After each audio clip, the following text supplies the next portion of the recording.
guys, Julia here from JM Squared Vintage. Welcome back to the channel. I am here today with a ship with me. These are all orders that came through over the weekend. Pretty average weekend of sales, some really good kind of high dollar sales, a couple crazy quick sales, a couple really good sales, lots and lots to talk about here. But before we get started here, guys, if this is your first time here, if this is your first time stumbling on my channel, first and foremost, welcome. I am Julia. That is my name. We talk all things thrifting and vintage and the business of reselling on the internet here. If that sounds like something that you might be into, consider hitting subscribe down below. I would love to have you along on this journey. But without further ado, guys, it is Monday. It is late in the afternoon. I gotta get these things packed up and off to the post office. So why don't you go grab yourself a snack, grab yourself a drink, sit back, relax, and let's get into the shipment.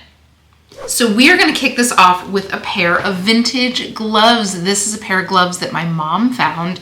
These are like the lightest weight suede that I've ever seen. And if you look ever so closely, I don't know if you're going to see that definition there, but there is like a contrast navy blue stitch, just like that little something extra to kind of take up the elegance a notch. You know, it's funny, gloves in the thrift store are one of those things that I think a lot of people look past or just like don't even pay attention to, but I'll tell you, there is a real market for it. If you can get your hands on more like unique ones, different colors, embroidery, whatever, that's all the better. But even like this is just a simple little pair of leather gloves. Actually, one of you guys on one of my recent videos said that you had run into like a total stash of vintage gloves at one of your local bins locations and you snapped them all up, as you absolutely should have, especially if your bins is a place that like charges by the pound because they weigh like nothing. But also just here to kind of note that if you have gloves that you are maybe sitting on or you haven't listed yet, now is the time to be listing them. The holidays are always going to be the best time for things like this, which are a little bit more dressy. As you get deeper into winter and people are kind of ready for spring, they're not dressing up as much and going to parties. Like, the holiday season is the party season. So if you have vintage fancy leather gloves or fancy gloves, period, please get them listed now. You want to try to have them listed by no later than like Thanksgiving, if at all possible. But all year round, if you see them, pick them up because they do sell very well. I've sold several pairs just this summer for as much as I'll sell them for right now. But right now is going to be the highest demand season for them. Anyway, I had these listed for just 2 months. I had them listed at $32 and I got an offer for $26. And with a roughly $1 cost at my mom's bins back east, this brought me to a profit of $19.80. And this was a sale over on Poshmark. So I hope she loves them. But seriously, guys, get those gloves listed if you do not have them listed just yet. Next up, this is something that I actually bought for myself and ended up not liking. This is a cute little like waffle, open front, long sleeve, just shirt. This is something that I kind of bought with the intent to wear around the house, but it just kind of clung to my leggings a little bit too much. I do like to wear brushed leggings, so that's probably why. And so I figured I would get it listed. And that's, you know, like when I'm out thrifting, with very few exceptions, if I'm picking something up for myself, it's always gonna be a like, if I don't like it, I know that I can sell it kind of a thing. Like I probably would not have picked up something like this for myself from like a Target brand, if that makes sense. You know, like I bought this for myself because it's Splendid. And even though Splendid is, you know, not something that sells for a crazy amount of money, I know that it does sell. It is super duper expensive retail and the quality's great. So I know I could at least get, you know, my money back with a little bit of profit if I did decide that I didn't like it. And that's where we are. That's kind of the boundaries I operate within when I'm shopping for myself while I'm thrifting. But Splendid makes really high-end, kind of comfortable loungewear type stuff. It is so expensive. Like this little piece was probably $140, no joke. That being said, it doesn't resell for all that much on the secondhand market. You know, definitely in those like bread and butter, $20 to like $35 mark, depending on what you've got. So if you are looking for yourself for some good loungewear, guys, check out Splendid. The quality's great and you can get a serious deal on it on the secondhand market. I have a couple pieces of Splendid that I've had for years. And like I am somebody, when I have something that I love, I will wear it until it falls apart. And I can tell you which brands are not gonna last past that 20 wash mark. And I can tell you which ones will. Splendid is one of the ones that will. Anyway, I had this listed for just about 3 weeks. I had it listed for $32. I got an offer for $25, which I gladly accepted, and with a $2 cost at the bins, and remember this was supposed to be for me, so this is kind of pure profit in my head. This brought me to a profit of $18 even, and this was a sale over on Poshmark. I hope she loves it. It is a really cute, comfy little like everyday piece. Next up, okay, so this is something interesting to talk about. This is a little like linen t-shirt, and I don't know if you can see that, but it's very distressed. There's holes all over it. This is how it came. This is from a brand called Eero Paris. I'm pretty sure that that's how that's pronounced. Now, I've had this for about a year, and I haven't seen too much interest in it. Eero is a very expensive brand, but just not a ton of interest in this shirt. So every 60 days, I go through and relist my listings. And I always take a look at the listings to see if there's anything about it that I can like freshly keyword, if there's a new trend that's coming up, you know, whatever the case may be. This one, because of the color, it's burgundy, the color of the season. I had it listed initially as maroon in the title. And I always say, if you have a color like this that can be called a bunch of different things, this can be like wine, burgundy, maroon, garnet. It can be called a bunch of different things depending on, you know, who the person is that's searching. So when you have something like that, I always recommend that in the description, at least, you kind of list all the different words for it. But you don't really have that kind of like real estate in the title. So I just did it like 2 or 3 days before this sold. I changed out the title from maroon to burgundy, and it popped off as a quick sale. So this is a perfect example of how you can take that like older inventory, apply new trends to it, and get the listing refreshed and get it out. So I always say, like, if you are somebody like me who does like X amount of delists and relists every day, refreshing your listings, don't just kind of delist and relist it. I mean, obviously do that if you don't have a ton of time, but take a minute or two, read through and see if there's anything new you can add in. I always try to add in like one keyword or tweak one thing per listing every time I do it. And it pays off. And this is a perfect example of it being very successful very, very quickly. This is also to say, if you have anything in your closet that is burgundy or could be called burgundy and you don't have the word burgundy in your listing, get in there and add burgundy in your listing because people are looking for it. Anyway, had this listed for just about a year, as I mentioned. Had it listed for $34, got an offer for $28, basically 2 days after I relisted it. With a $1 cost at the bins, this brought me to a profit of $21.40 over on Poshmark. I hope she loves it. Happy to be getting this moved on. Again, this was probably like a $200 t-shirt. So super pumped to be getting this back out into circulation and getting it a little bit more use. Next up, this is definitely a piece I picked up 100% on style. This is from BCBG Max Azria, which is a brand I see quite a bit of and don't pick up almost at all unless it's true vintage, like the 90s vintage BCBG stuff sells very well for me. But I don't pick up the new stuff almost ever.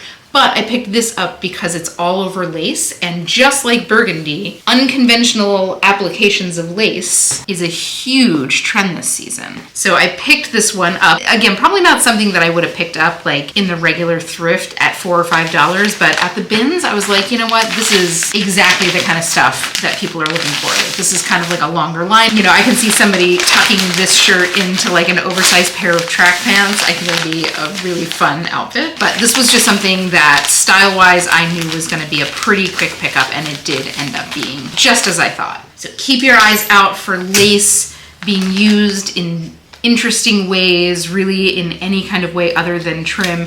And to be totally honest, like, don't discount it in trim either, because those like silky, those satin silky camisoles with the lace trim, still very, very hot. That lingerie as like streetwear trend is still going very strong. But stuff like this, a full skirt, a full shirt made out of lace, I'd be picking that up, at least for this season. So either way, I had this listed for just 1 week. Like I said, this was a super quick sale.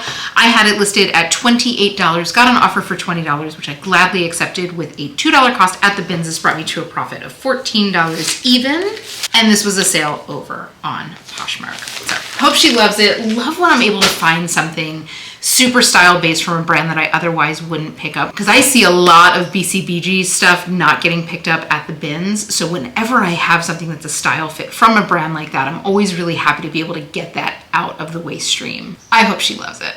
Next up, oh, this was kind of a fun, funky one. This is a little vintage sweater that I grabbed. It is all acrylic, but I picked it up because of the colors, and I really liked the silhouette of it. This is a silhouette that people are looking for that are into these kind of vintage sweaters. The brand on this is Pacific Bay, which I'm sure was like a department store brand. If anybody's familiar with Pacific Bay, let us know where it was sold. With it being mostly acrylic, I'm gonna guess it was probably like a Penny's, or I don't know what the equivalent to like a JC Penney's would be out here, out west. I know people talk about like Robinson's May. I don't know where Robinson's May was in the grand scheme of department stores. Like for us, at least in Philly, we had like JC Penney's, and then we had like Macy's and Strawbridge's. Lord and Taylor kind of came in later, that was at that same level. And then there was like Saks Fifth Avenue and Neiman Marcus, which we didn't really have anywhere close to us. But let me know, what were your regional supermarkets and what were like the high end and the low end? This is purely from my own education because this kind of stuff is so interesting to me. I know that there was like Robinson's May, Montgomery Ward, that sounds familiar to me. I'm pretty sure there was a place called Belk. Like, let me know, I'm so interested. Anyway, 'tis sweater season, guys. So if you are sitting on some sweaters, it is time to get those listed. This is my favorite time of year. This is such like a mental thing, but I probably mention this in every one of my videos. My storage space is quite limited, and I love picking up sweaters. I don't see too many of them because I'm in Southern California and there's just not a ton of sweaters here as compared to other places in the country. But I love picking them up and they're so bulky. So every time I get to move something that's like this chunky out, it just does something really nice to my brain. So anyway, I had this one listed for about 5 months and I had it listed at $28. Stuff like this. And I'm not talking like vintage wool sweaters like old Pendletons or like Aran Island sweaters or anything like this, but something like this that was like a department store acrylic vintage sweater. I generally anticipate getting like $25 for it. So I had it listed at $28, got an offer for $25, and with a $2 cost at the bins, this brought me to a profit of $14.07. And this was a sale over on Curtsy. Let me know if you guys are on Curtsy or not. It's pretty low investment of time for me, and I do get sales that trickle in from time to time. So I'm always happy to have that kind of like additional outlet there. If you are not on it and you're interested in being on it, you can actually just push your Poshmark closet into Curtsy. It kind of auto updates every day. I get like 1 or 2 sales from them a month, but again, it's like 0 time investment for me because it automatically pulls new listings from my Poshmark as I put new listings into my Poshmark. And if I say sell something on eBay and it gets pulled down through my Vendu from Poshmark, the next update, it'll pull that down from Curtsy as well. So again, it is 0 time investment. And if you are looking to diversify, I recommend doing it. Next up, this was a great find. This is a little sweater dress from Pomander Place, and this is a Tuckernuck brand. If you are unfamiliar with the label, let me show you the label.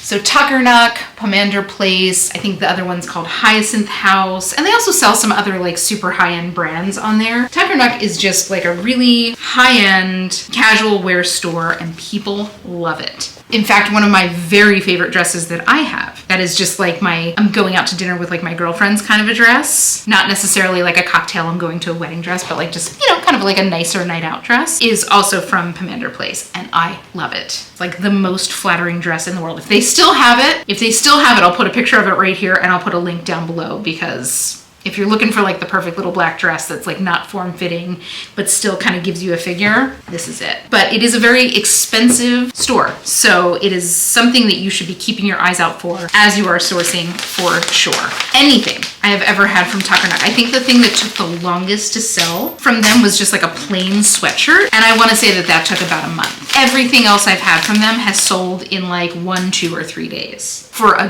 great price. Keep your eyes out. So I had this listed for $80 and I had it listed for just 2 days, and I got an offer for $60, which I did accept. This one had an $8 cost at one of my thrifts that I'll pop into from time to time. So with that cost, this brought me to a profit of $40 even, and this was another sale over on Poshmark. It was a weird weekend, guys. Poshmark was popping. eBay has been dead. I swear, like if it's not one, it's the other. Let me know how you guys are doing. I'm filming this for timing. I'm filming this basically the Monday before Halloween. Let me know what your marketplaces are doing right now. All right, next up. Now this is something that not everybody's going to be into, but I will grab those anytime I see them. This is a pair of Spanx. They refer to these as like their award show Spanx, and you can usually tell because there's a really thick panel here over the belly. These things are like absolutely no joke uncomfortable. I mean, they're a little bit more comfortable than they used to be, but especially if you see these in plus sizes, I would absolutely be picking them up. When I found this, I talked about it. I'm like, just make sure that if you are picking this up, especially if you are paying up for them, because it's worth paying up for them if you see them in the regular thrift. Just make sure that it's Spanx and not their diffusion line Assets by Spanx, which is sold at Target, and I think some of you guys said over at Kohl's. I couldn't remember the name of the diffusion line, so just making sure that I mention it now. But regular Spanx, especially these kind of like short bodysuits, I tend to do a little bit better on the ones that have like the open bust, which means that it doesn't go over the bust. It allows you to kind of wear your own bra, which is great. They do a little bit better, but this one did have a closed bust. Still totally worth the pickup anytime you see it. Doubly so if you can find a plus size set. But I had this listed for just 1 month, and this was a size medium, and I had it listed for $46, and it popped through as a full price sale. I want to say that this level of Spanx retails over $100. Like, they're very expensive, but they're the kind of things that you probably shouldn't wear all the time, so they'll last you a really long time. But either way, with the $2 cost at the bins, this brought me to a profit of $34.80, and this was a sale over on Poshmark. So hope she loves it, hope it works for her, and hope she feels great while she's wearing them. Next up, this came out. So this is a vintage scarf. Now, I found this in the bins, and it was just too lovely, and it had a little signature here in the corner, and that's from Hane Mori. As you can see there, this is in flawless condition. This gorgeous cherry blossom sakura pattern. I mean, this is like the most gorgeous silk. But she is a Japanese designer, but she is shown in Paris Fashion Week, which is a quite rare thing, and people collect her scarves. So I want to say that retail, they're somewhere north of $100. I want to say I was seeing them around $140, $150, which is, to be clear, very expensive for a scarf. There are certainly more expensive, Hermes exists, but these are definitely pricey and definitely collectible. This one I think is from the 70s, just going by the way her signature looked. I was able to kind of dig in a little bit, but I'm not super well versed on dating these, but I'm sure that the collectors know what they're getting. But keep your eyes out for that name for sure. I had this listed for just under 1 month, and I had it listed for $64, and I got an offer for $57, which I did accept. And with a $2 cost at the bins on this, this brought me to a profit of $42.49. And this was a sale over on eBay. It was just too beautiful, guys. Do not skip over the scarves, because I've found some real gems recently. And it's something that historically I didn't pay too much attention to myself. So because I've been finding great things, I mean, that was a great sale. It takes up no storage space, guys. Keep an eye on the scarves. You never know what you're gonna find. I can almost guarantee that at least some of you guys watching have found Hermes scarves in your thrift store. If you have, please put it down below and seal that deal for anybody who is hesitant about spending time looking through the scarves, because there's money to be made there. Next up, we got a couple of menswear pieces, and just kind of proving my theory here that men are very brand driven, especially when you're in like the higher end level. This is a thermal from a designer named Billy Reed. You definitely want to keep your eyes out for that label. Very, very expensive. This, I think, retailed like $195, like crazy expensive. This is one of the less significant pieces that he makes too. So the prices go up from here. And certain pieces will resell at kind of crazy levels. These are kind of in the higher bread and butter territory, but still worth picking up for sure, because quick sales, very quick sales. Another one, if you or somebody you know is in the market for some really high quality menswear, check out Billy Reed, check it out on the secondhand market. You can get some steals for incredibly well-made pieces. So I had this one listed at $34. If it was one of the more significant pieces, it would probably be more in like the $40, the $50 $80 range, and jackets in the 80s and up. But I had this listed at $34, and I had it listed for just one day, and I got an offer for $28, which I did accept with a $4 cost at one of my little thrifts that I pop into. This brought me to a profit of $20.40, and this was a sale over on Poshmark. Guys, keep your eyes out for that brand. The funny thing is I had it listed for one day, and though this sold over on Poshmark, I literally had like 3 or 4 offers also over on Depop that hadn't popped through, but also hadn't run out their 24 hours. So they might have popped through. It's a brand that people are looking for. So keep your eyes out for that label. Next up, another brand that I will pick up anytime I see it. This is Buck Mason. This is like a little thermal, another brand that sells so unbelievably quickly. This is just a little grayish basic. The only thing to know about this fabric in particular, this thermal, it gets little picks on it. So if you are shopping for yourself for something like this, or somebody you know for one of these shirts, just know that like chances are it's going to come with some kind of picking on it, because it's almost impossible to wear this without it getting some kind of little snag, which is, I mean, okay. It's just kind of a fact of a fine thermal knit. But while I was getting this all entered into my spreadsheet, I was like, you know what? Let me just take a look at the last 2 years worth of Buck Mason sales. And the piece of Buck Mason that I had that sat in my closet the longest sold in 3 days. And I've probably sold 25 to 30 pieces. So it's a bolo for sure. Obviously you want the more significant pieces. You want the sweatshirts and stuff like this, but even the t-shirts sell fast. So if you're looking for a quick flip, grab them. This one, again, had listed for one day, and I had it listed for $34. And I got an offer for $28, which I did accept. Another one that I think I have 4 or 5 open offers on Depop. You guys know the sizes and the brands that they like, and that's what they shop. That has been my experience. Like, let me know if you are having the same experience. If you have one of those like guys bolos, these things are in and out of your hands so quick. Tailor Stitch, Buck Mason, Billy Reed, I guess that's a new one for me, but so fast in and out. $28 offer, gladly accepted that with a $2 cost at the bins. This brought me to a profit of $21.29, and this was a sale over on eBay. So I hope he absolutely loves it. I will grab any Buck Mason piece that I see at any point. Next up, this was another one that I've had for a little bit of time, and I just did a refresh on the listing and it sold quite well. This is vintage Miss 60, and it's a small size. This is size extra small. And I've had so much interest on this jacket over the time that I've had it. So many offers.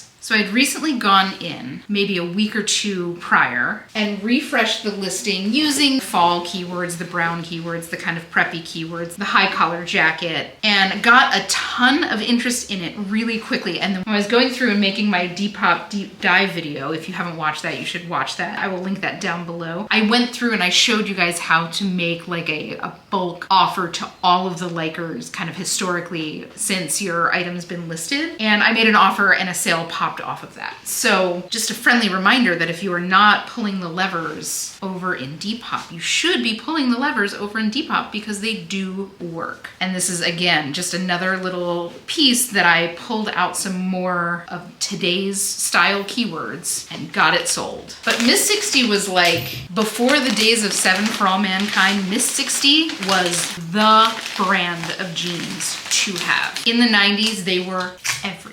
Like, even in my little high school, not a lot of girls had them, and it was such a flex to have a pair of Miss 60 jeans, because they were, I mean, I feel like they were like over $100, and this was in the 90s. Like, the early 2000s is where, you know, $175 for jeans kind of got normalized through, you know, 7 for All Mankind and all of those brands that kind of debuted around there. I want to say Abercrombie jeans were like $88, close to $100, but in the 90s, $100 jeans were like scandalously expensive. But I had this listed for $76, and I sent that offer to, I think there was like 36 people who had liked it since I relisted this, and one of them popped off as a sale with a $2 cost at the bins. This brought me to a profit of $55.24. And of course, this was a sale over on Depop, and I did have this listed for about 6 months. Now, of course, some of that was summer, but ultimately, guys, just make sure that you are remembering to use those tools that you have available to you in Depop, because they work. Especially when you have something like this that has had a ton of interest on it, but nobody's popped through as a buyer yet. It's a perfect opportunity to use that little tool. And finally, oh my God, the most gorgeous little sweater in the whole world. This was another one that sold crazy quickly. Now this didn't have any of the internal tagging on it, but I was able to find another version of this in a different color from a designer named Michael Simon. And I want you to have that name sealed into your brain. You'll probably recognize his sweaters. This is actually quite tame for a Michael Simon sweater. He does a lot of these kind of crazy all over patterns and patchworks and just really like artistically done over the top sweaters. And there is a collector's market for it that is voracious. There are lots out there that have sold over $100, to put it into context. And again, these are the kind of things that if you're not shopping for style, you might go right past it. Now, I'm always gonna pick up a funky vintage sweater. That's right up my alley. But if that's not right up your alley, I would recommend making them right up your alley. You know what I'm saying? Like, people want them. Look at that. I can't stop with this sweater. I love it so much. It's so whimsical. Like, it's just so whimsical. Make sure when you have something like this that you are using whimsy and whimsical as keywords, because people do look for like whimsical sweaters. People are, you know, to be totally honest, people are looking for things like this that are like joyful garments, things that are gonna bring a little joy into their lives or the people that they see. You know, dopamine dressing is a very real thing. So if you have something like this, you want to use those keywords, including dopamine dressing, because that is literally like the style that they call it. But this is another one I had listed for just one day. And to be totally honest, it was like 12 hours because I got it listed at like 5 p.m. and it popped through as a sale overnight. I had it listed for $85 and it popped through as a full price sale.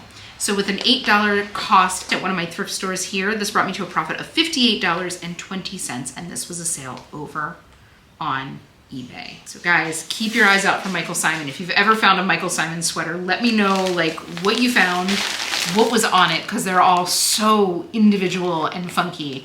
How fast did you sell it and how much did you sell it for? I want to hear everybody else's story. This is the first one I've ever found. And I, again, didn't know who it was when I picked it up. I just bought it because it was so stinking cute. But had I known it was Michael Simon, I would have dove on that from across the store. Anyway, guys, that is it. That is the shipment for today. Thank you guys so much for hanging with me while I literally get my work done. It is always so nice to have a coworker here to yak with while I get my stuff done. But I gotta get this stuff packed up and over to the post office. If you guys had fun, please consider leaving a like or a comment on this video. Of course, don't ever forget to hit subscribe. I would love to have you along on this journey. If you ever have any kind of content that you wanna see me make, don't ever hesitate to put that down in the comments. I'm always keeping my eyes on stuff like that. I've gotten so many great ideas from you guys, but with all of that being said, I hope you all have the most beautiful weekend. Happy hunting, and I will see you all in the next one.